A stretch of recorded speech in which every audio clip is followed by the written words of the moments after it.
Hi, welcome to Financially Fit Fridays, and today we are talking about minimalism and the debt-free journey. And so never before have there been such an amazing match. Bonnie and Clyde, is that a good example? Salt and pepper, lemon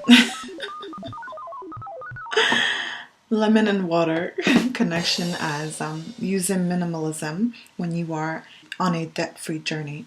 So ways that minimalism can really help your debt-free journey is number one, minimalism adheres to having less things and not necessarily like a really small amount of things. It's just having things you absolutely need and, for instance, spark joy in your life, as Marie Kondo's book teaches. Just having the minimal amount of things you need to be happy and to be fulfilled in your life. So less clothes, less makeup, less hair products, less jewelry, and just having things that are quality instead of quantity.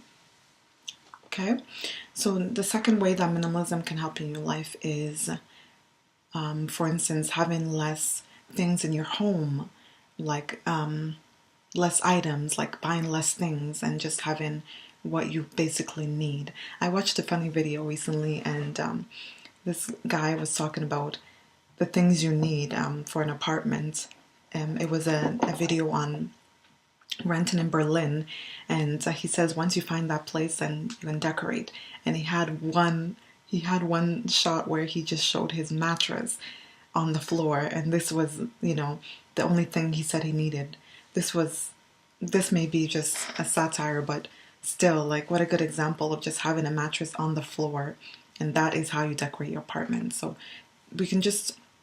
we don't have to give up the things we love. We just have to question whether we do need it, especially when we are on a debt-free journey. You can basically sell all the things you don't need, and you can purchase later when you're not debt-free. If you haven't used it for a while, chances are you probably don't need it, and someone else could benefit from it. So you can sell it and make some money, and the money just piles up and it adds up, and soon you'll be debt-free. So the third way that minimalism can help you on your debt-free journey is just clarity. Having clarity on what you need, what your needs are, what your wants are, what your desires are, can really help you in your debt-free journey. So sticking with your needs as opposed to your wants are really helpful, right? We all may want the new iPhone, but do we need it? No, we don't. Unless it's free, we probably don't need it. And nothing's really free anyway, because you may have to sign a contract for it. And so do we need it? No. So just weigh your needs and your wants and try to stick with fulfilling your needs as opposed to your wants. Okay? Because your wants are normally for instant gratification. And so they can definitely wait because you want to build a life, a future that is free and amazing. So you can delay your instant gratification and fulfill your needs so that your desires in the future will come true. Like your desire to be debt-free, your desire to live well, your desire to give to others can come true. A fourth way that minimalism can help you on your debt-free journey is by helping you to know exactly what is important in your life, right? And so minimalism isn't just about, I think, the things in your life. For me, I see it also about the things that are important to you. So knowing what's important to you in your mind, what your values are, will help you on your debt-free journey, because then it won't be hard. You won't feel like you're saying no to yourself about everything because you have a goal, and you're focusing on a minimal number of things so that you can be successful and achieve. So your main goal on this debt-free journey would be to get out of debt. And so you'll do anything that you need to, anything that you can, to make sure that you succeed. With that goal. Okay, so if you know your goal is to get out of debt, you're not going to book a trip to Cancun because you don't have the money, because you're done lying to yourself. You know that you have a minus, whatever it is, your debt net worth, and you're tired of it, you're sick of it, you just want it out of your life. Okay, so minimalism can definitely let you know what's important in your life, and you can have a minimum amount of things you focus on, which can help you with mental clarity.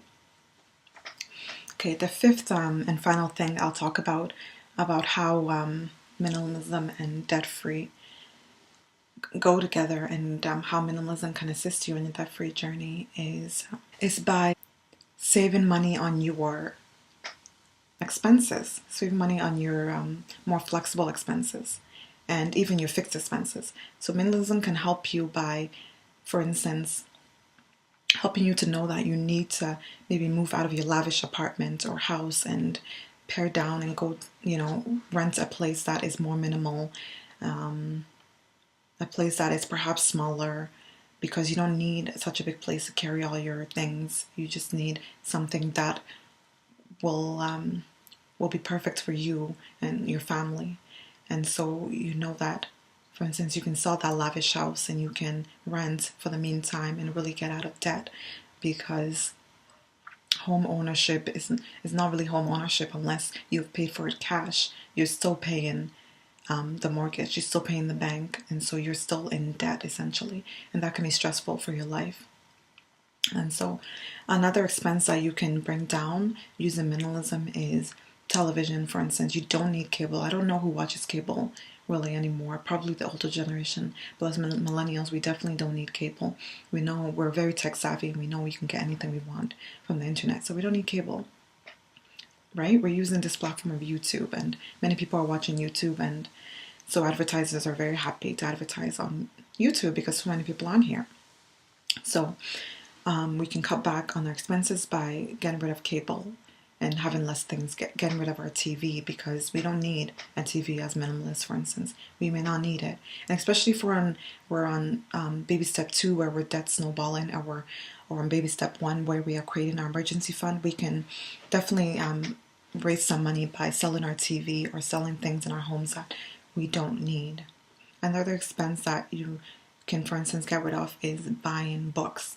Buying books and having many books, it's not the most minimalistic thing, because you just have more things laying around, and it would be good to know exactly which books you need, which books you actually revisit, other than the ones you're just keeping in a library, like a museum or something, unless that's your, desire, that's your goal. You can definitely also sell books online and pass on books to families and friends. You can sell it, or you can also, definitely sell it so you can make some money off of it as well. And another minimalistic way to go with having less books is to use the library. Use the library card to get the books that you need on your debt-free journey. There's so many books you can read, like the Total Money Makeover. Get it online for cheap, or just read someone else's book who has it already, or just use the library card and get the book in the library. That's very minimalistic, and it doesn't clutter up your home. Some people use a Kindle or Kobo reader. I have a Kobo reader, but I found myself buying a lot of books, and so you can go on those sites where you can get free PDFs for old books, especially very old books. But the good old library really helps, especially if you come from a large city where the libraries are just amazing and fully stocked. And even so, you can order books online as well. And you can order physical books to the library if they don't have it. So that's it. Minimalism and debt-free journey can truly be a match made in heaven on your debt-free journey. And so hang in there and stick to minimalistic living so that you can have a simpler life where you can focus on your goals, okay, and not get distracted by so many things around you. All right, take care. Thank you for watching Financially Fit Fridays. Make sure you comment, subscribe, and like this video, and let's lose the weight of debt together. Okay, take care. Bye.